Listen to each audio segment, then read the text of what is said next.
Ahora vamos a hablar de la semiología del aparato digestivo y nos vamos a referir al abdomen. Esta cavidad que contiene varios órganos, sobre todo del aparato digestivo, tiene límites internos y límites externos. Los límites internos son, hacia arriba, la cúpula diafragmática, hacia abajo, el piso pélvico, atrás, la columna lumbar, delante y ambos lados, la pared abdominal, que está constituido por los músculos, la aponeurosis, el tejido celular subcutáneo y la piel. Los límites externos son, hacia arriba, el borde costal, desde la base del apéndice sifoides hasta la séptima vértebra dorsal, trazando una línea imaginaria tóraco-abdominal. Abajo, externamente, otra línea que se extiende desde las arcadas crurales, pasando por las crestas ilíacas hasta la cuarta vértebra lumbar, la línea abdomino-pelviana.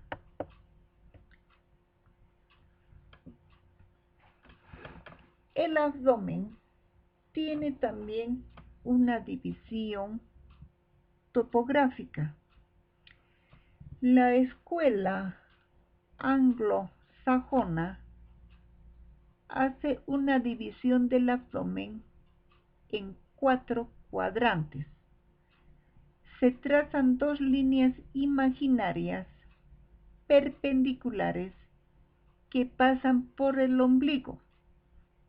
De esta forma se delimitan estos 4 cuadrantes, que tenemos el cuadrante superior derecho, el cuadrante superior izquierdo, el cuadrante inferior derecho y el cuadrante inferior izquierdo.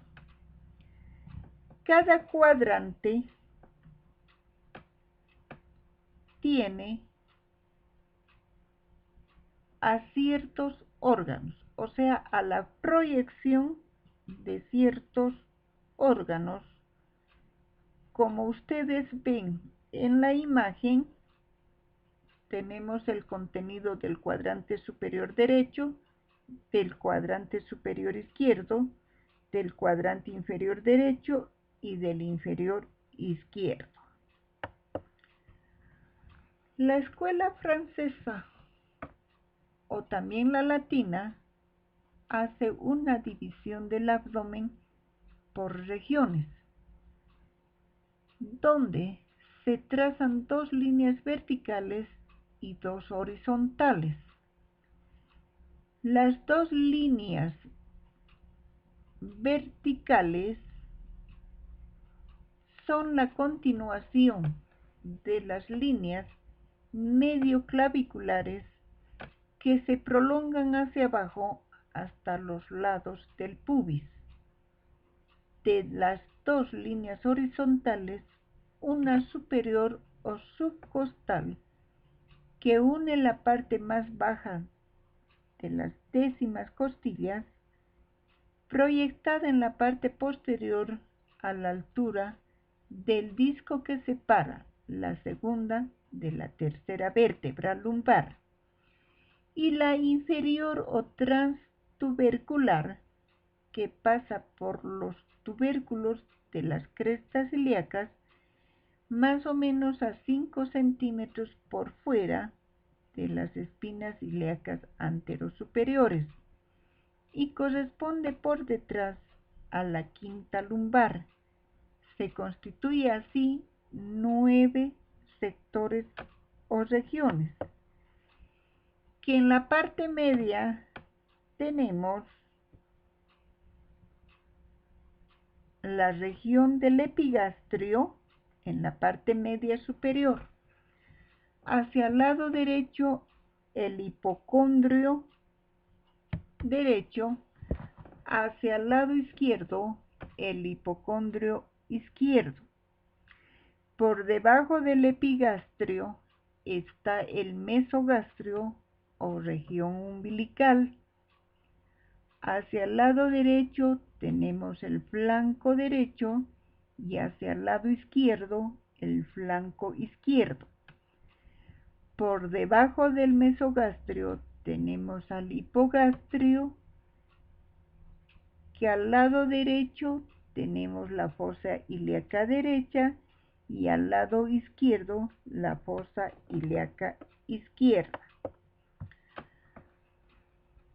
A cada una de estas regiones se proyectan los órganos o vísceras.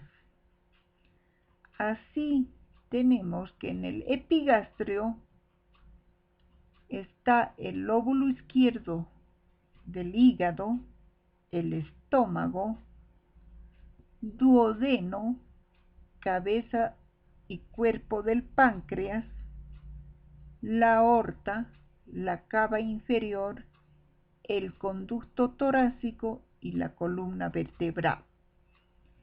En el mesogastrio tenemos el colon transverso, asas del intestino delgado, peritoneo formando el epiplón mayor, el mesenterio, la aorta y la cava inferior. En el hipocondrio derecho tenemos el lóbulo derecho del hígado, fondo de la vesícula biliar, parte del colon transverso, el ángulo hepático, la extremidad superior del riñón derecho y la cápsula suprarrenal. En el hipocondrio izquierdo tenemos el lóbulo izquierdo del hígado, la tuberosidad mayor gástrica, el cardia, el epiplón gastroesplénico, el vaso, la extremidad superior del riñón izquierdo y la cápsula suprarrenal, pequeña porción del colon descendente, el ángulo esplénico, asas del IE1 y la cola del páncreas. En el mesogastrio tenemos el epiplón mayor, la porción baja gástrica, el colon transverso, asas del intestino delgado, mesenterio, cava y aorta. En el flanco izquierdo, parte del intestino delgado y colon izquierdo. En el flanco derecho, parte del intestino delgado y colon derecho. En la fosa ilíaca derecha tenemos el ciego, el apéndice, asas delgadas, el psoas, los genitales en la mujer que son el ovario y la trompa, el uréter, vasos ilíacos. En la fosa ilíaca izquierda tenemos el sigmoides, la porción baja del colon descendente, asas delgadas, genitales en la mujer, o sea, el ovario y la trompa izquierda, vasos ilíacos y psoas. En el hipogastrio tenemos el epiplón mayor, parte del intestino delgado, vejiga, uréter y el útero en la mujer.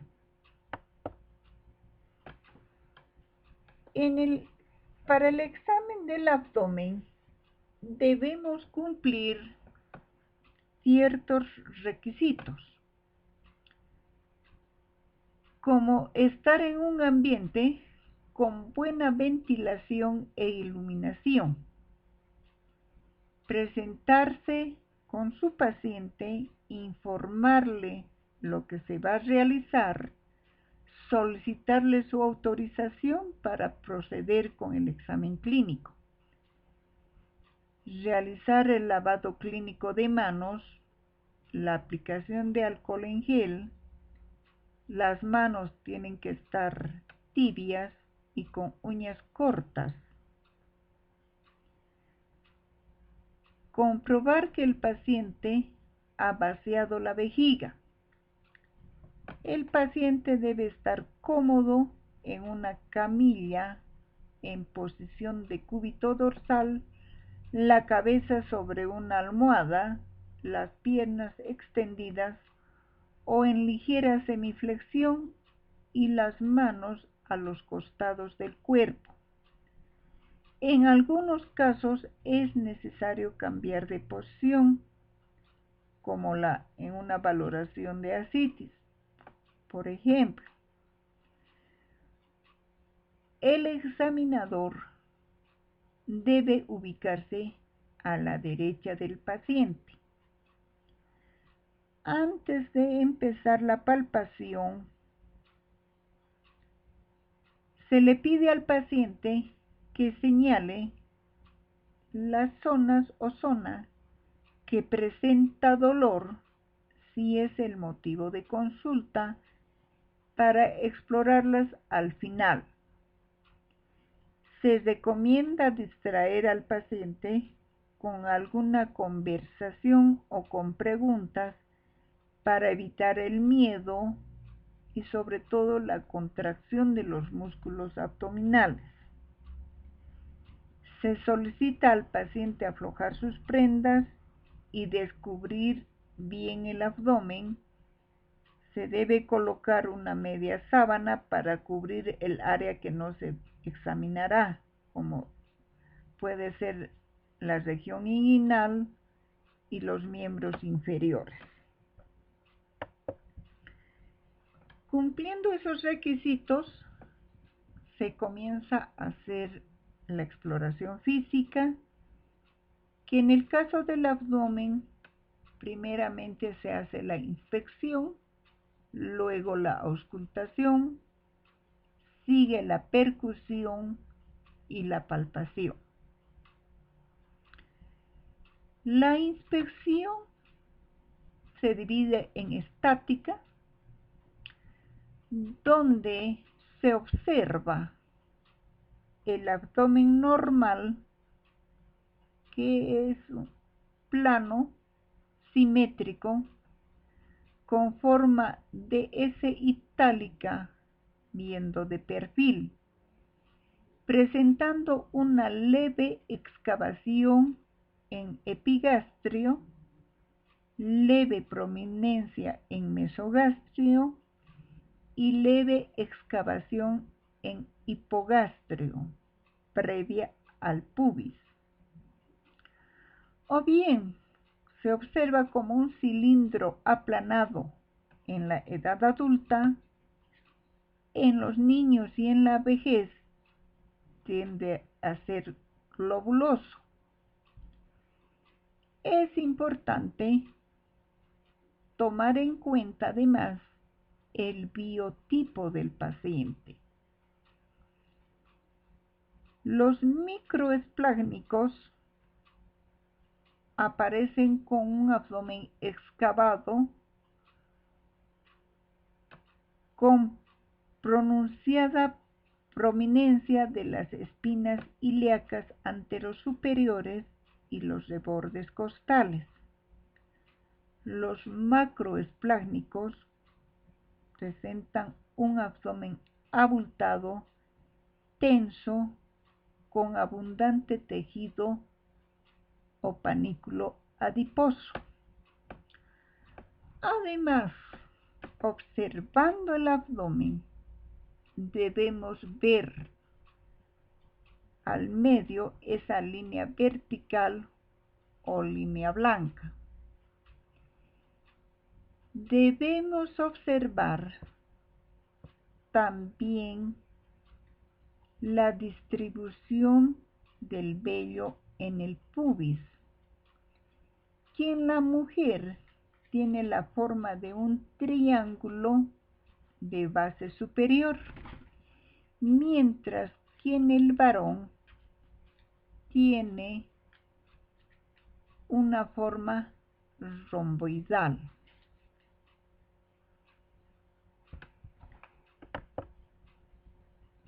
Prosiguiendo el examen,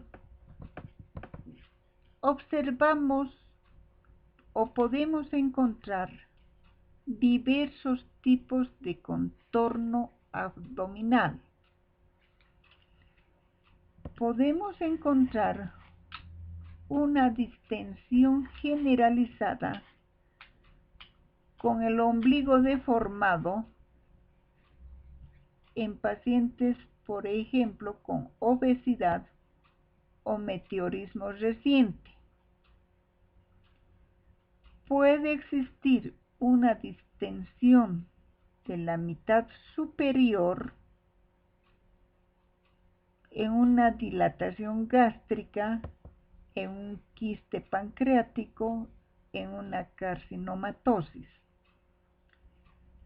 Puede existir una distensión generalizada con el ombligo prominente en una ascitis crónica, en la presencia de un tumor o en hernia umbilical. Puede existir una distensión de la mitad inferior, como en un embarazo, en un tumor ovárico, en retención vesical. Puede existir un abdomen deprimido por desnutrición.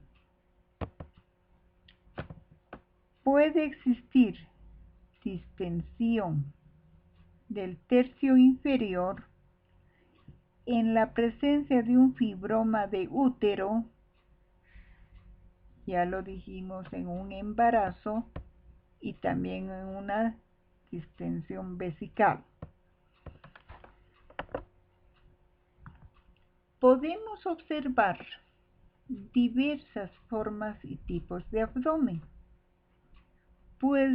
Podemos encontrar un abdomen plano, un abdomen globoso, por ejemplo, en pacientes obesos, en pacientes con distensión abdominal, un abdomen excavado en un paciente con caquexia, en desnutrición, en neoplasias.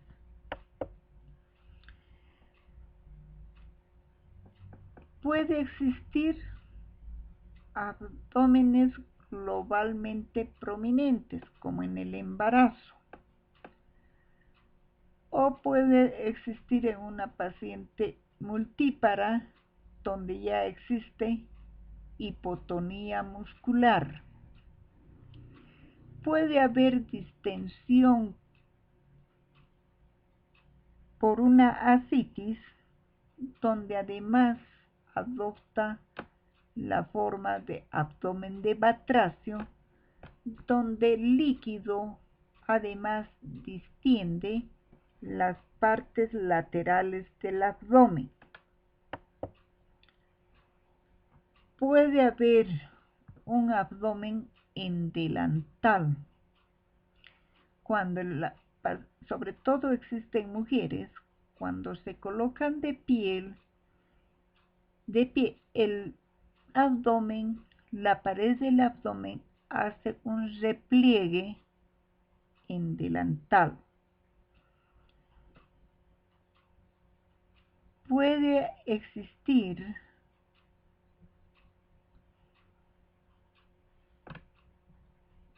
abdómenes globosos donde el ombligo permanece deprimido, como en el obeso.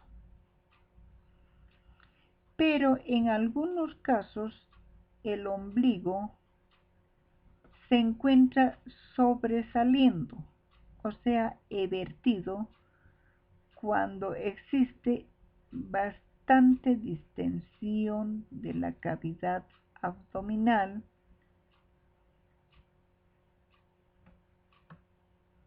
Puede existir también esa prominencia en la presencia de una peritonitis tuberculosa, en tumores ováricos voluminosos, en un megacolon, como están viendo ustedes en las imágenes.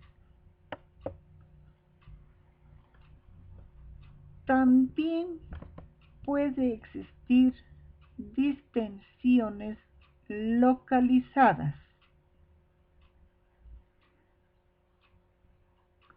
Puede existir una distensión en el hipocondrio derecho,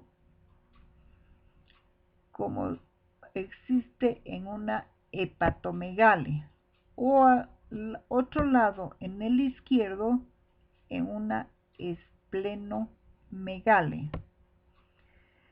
Puede existir distensiones localizadas, como pueden ver en la parte baja del abdomen, en una obstrucción del tubo digestivo.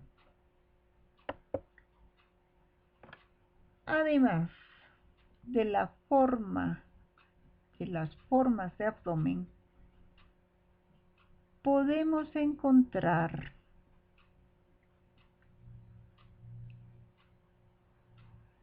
algunos lugares sobresaliendo de la parte de la pared abdominal, como son las hernias. Y estas hernias pueden localizarse en diversos lugares de acuerdo por donde protruyen.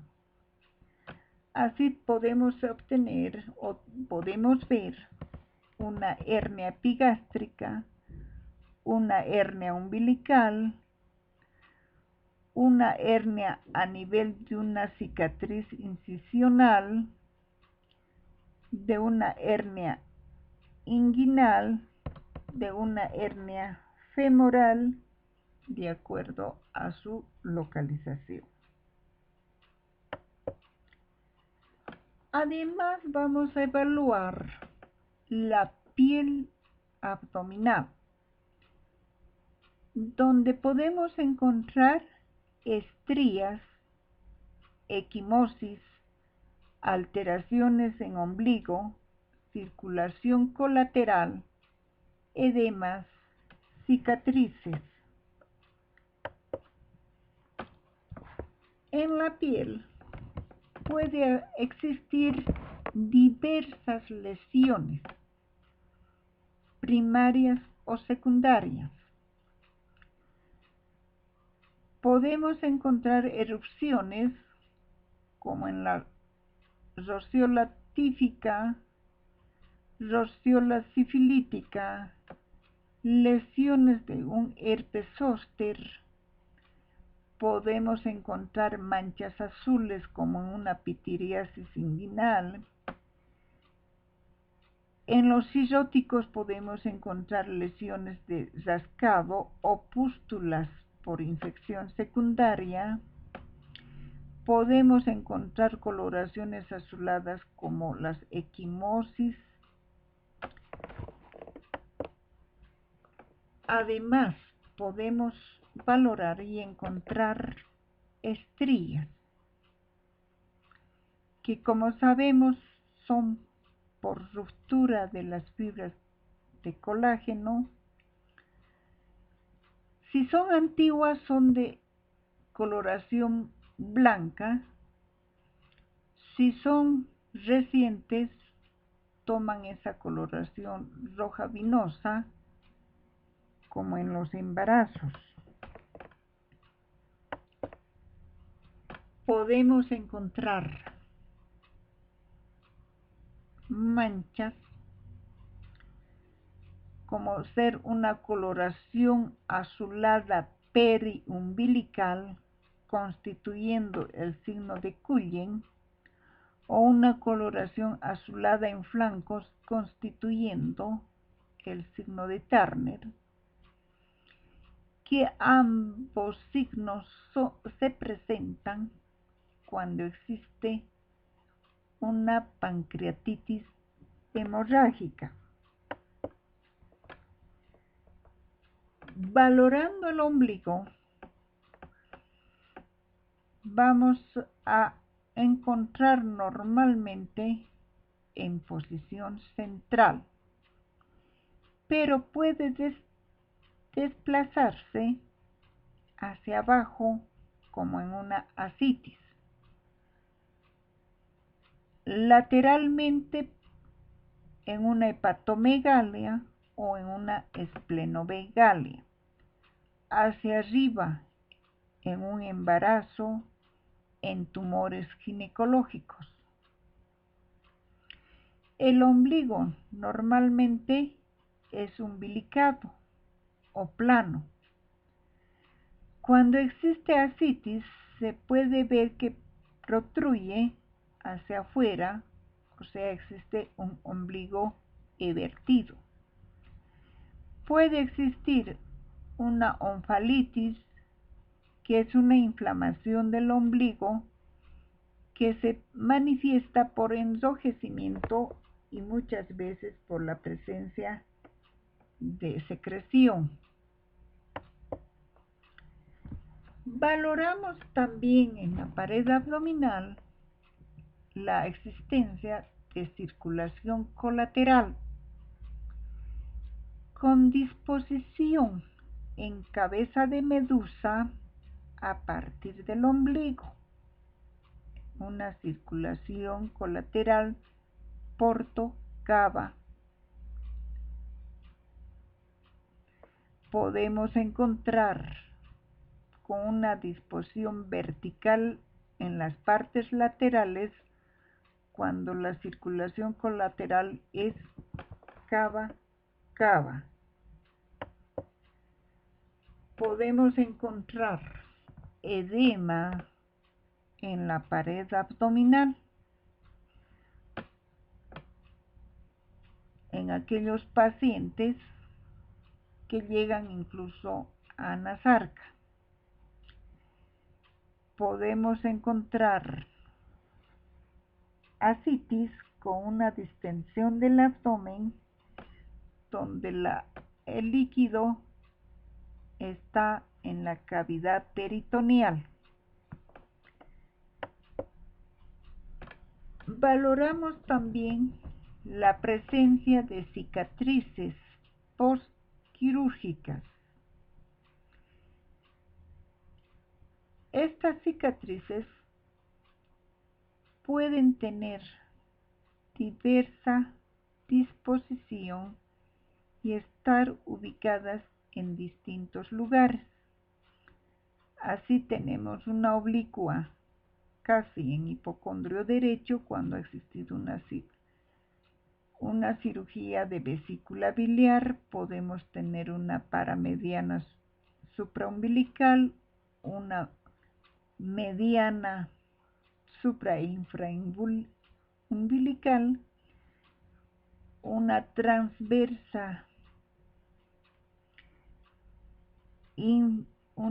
transversa suprapúbica, como en una cesárea, en hipocondrio, en fosa ilíaca derecha, una cirugía de apéndice, y así existen diversas cicatrices en el abdomen. Después de haber realizado la inspección estática, hacemos la inspección dinámica. Se va a observar de frente al paciente y desde los pies muchas veces, y notamos los movimientos respiratorios, a veces la presencia de pulsaciones o el peristaltismo de las asas intestinales. La respiración es predominantemente abdominal en los varones.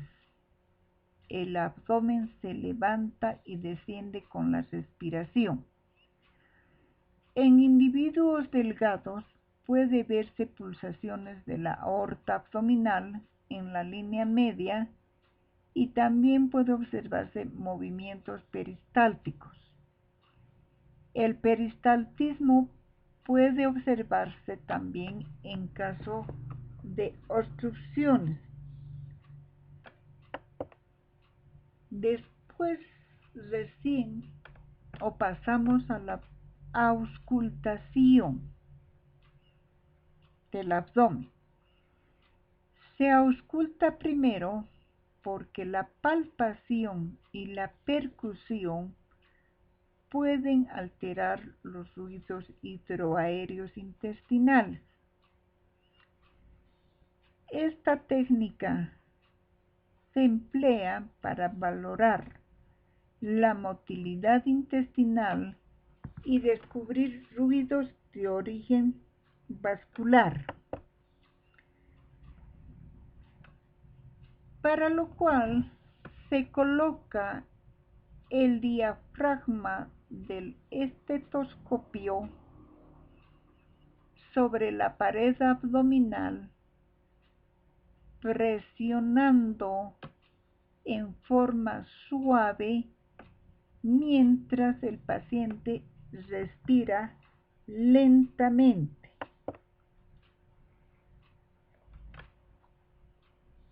Se ausculta los ruidos intestinales en mesogastrio, se valora su frecuencia y características y luego se procede a auscultar todos los cuadrantes abdominales.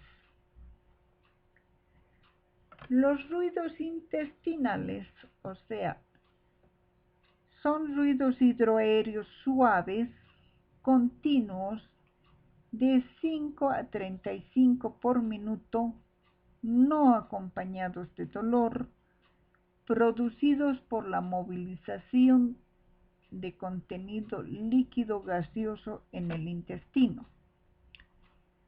Puede existir aumento tanto en frecuencia como en intensidad de estos ruidos, como por ejemplo en una gastroenteritis al comienzo de una obstrucción intestinal o cuando el paciente tiene hambre y no ha ingerido alimentos.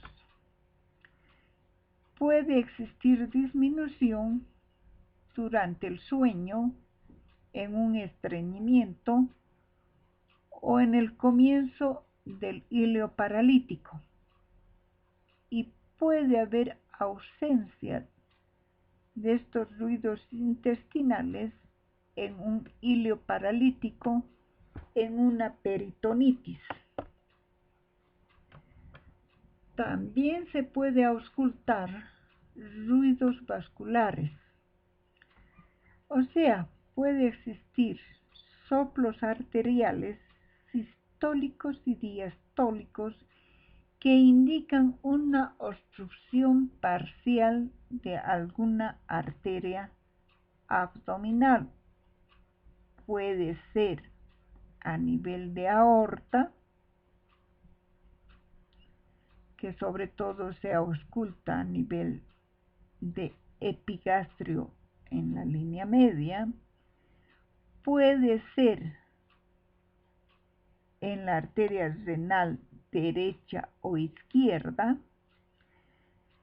en la arteria femoral izquierda o derecha, o otros vasos como ustedes observan en la imagen. También se puede auscultar ruidos de roce, o sea, roces, que se trata de sonidos agudos que se escuchan asociados a los movimientos respiratorios. indican la presencia de inflamación de la superficie peritoneal del órgano, como sucede a nivel de hígado. Cuando existe sobre todo neoplasia en hígado. Se puede auscultar también latidos fetales que se escuchan a partir de las 16 a 18 semanas y se diferencia del latido de la madre debido a que su frecuencia es mayor, entre 120 a 160 latidos por minuto. Después de la auscultación, vamos a hablar de la percusión. Este método se emplea para evaluar el tamaño y la densidad de los órganos abdominales o detectar la presencia de líquidos, aire y masas sólidas o llenas de líquido. Se percute de arriba hacia abajo en forma radiada desde el apéndice sifoides hasta el hipogastrio y luego hacia ambas fosas ilíacas.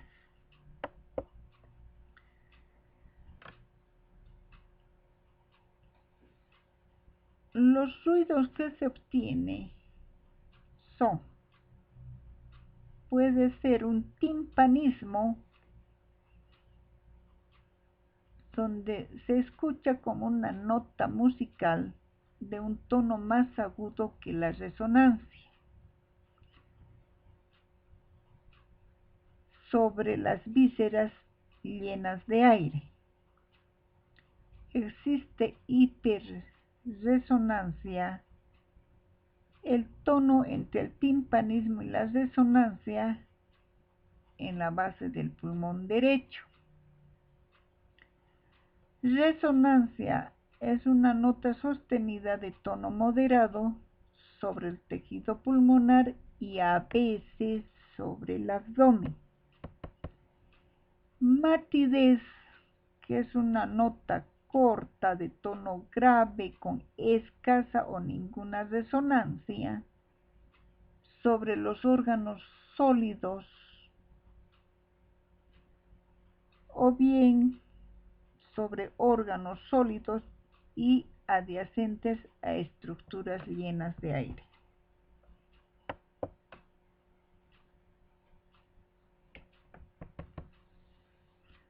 Puede haber aumento del timpanismo cuando existe un incremento del contenido gaseoso en abdomen. Puede existir disminución o matidez como en una ascitis en presencia de tumores, en un útero gestante, en visceromegalias, como por ejemplo una hepatomegalia.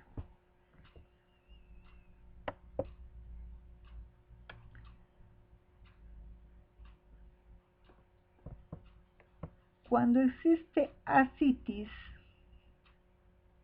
debemos percutir y vamos a obtener una matidez desplazable. Se percute el abdomen con el paciente en decúbito lateral, de arriba hacia abajo, donde va apareciendo una matidez en la zona declive. Se cambia al paciente al otro decúbito lateral, se realiza la misma técnica y el líquido se desplaza y aparece también una matidez en la zona declive. Para terminar de valorar una ascitis, se debe hacer la onda ascítica o obtener la onda ascítica. Una mano se apoya sobre un flanco con el pulgar en la línea infraumbilical y la otra percute el flanco opuesto con la punta de los dedos. La mano apoyada percibirá una onda líquida. Además, en esta técnica existe un ayudante donde coloca la mano en la parte central del abdomen, presionando con el borde cubital. Presionando el ayudante, entonces se procede a la técnica descrita.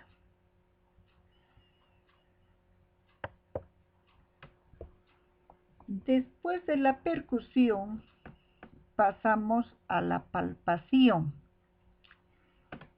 Es la técnica semiológica más importante en la valoración de abdomen, por la cantidad y calidad de información que brinda.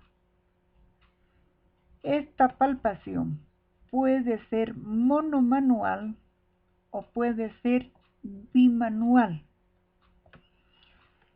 En la monomanual, la mano es activa para explorar, es pasiva en la espera de cambios. En la palpación bimanual, ambas manos pueden ser activas para la comparación de resistencia, o una puede ser pasiva y la otra activa. La mano pasiva generalmente sirve de apoyo para relajar o para presionar, y la mano activa es la que explora.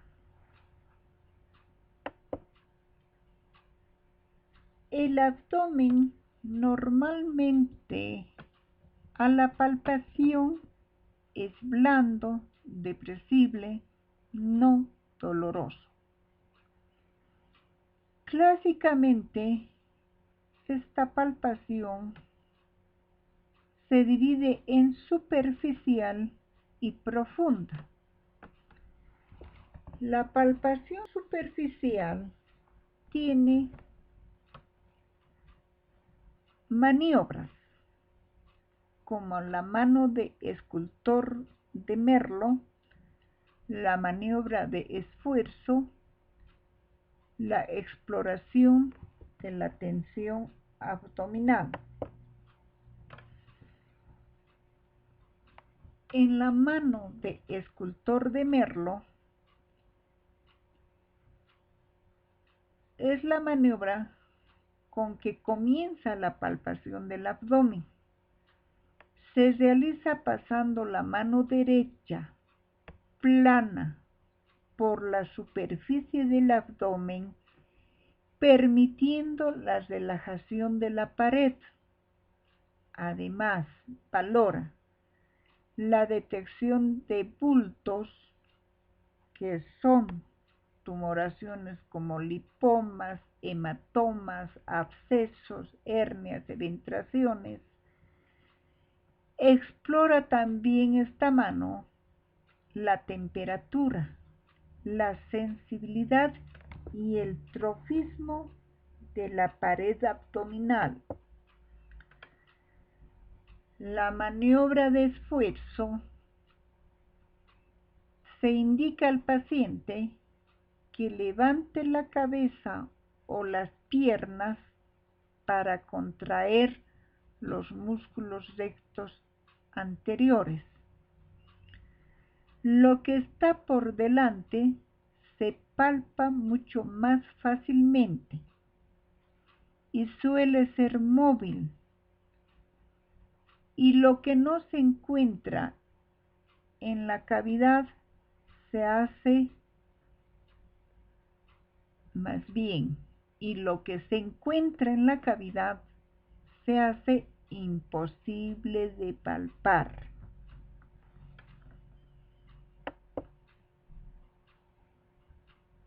Tenemos la exploración de la tensión abdominal. Se coloca la mano derecha de plano sobre el abdomen, paralela a la línea media, con dedos orientados hacia la cabeza del paciente. Se deprime la pared con movimientos rítmicos de flexión a nivel de las articulaciones metacarpofalángicas.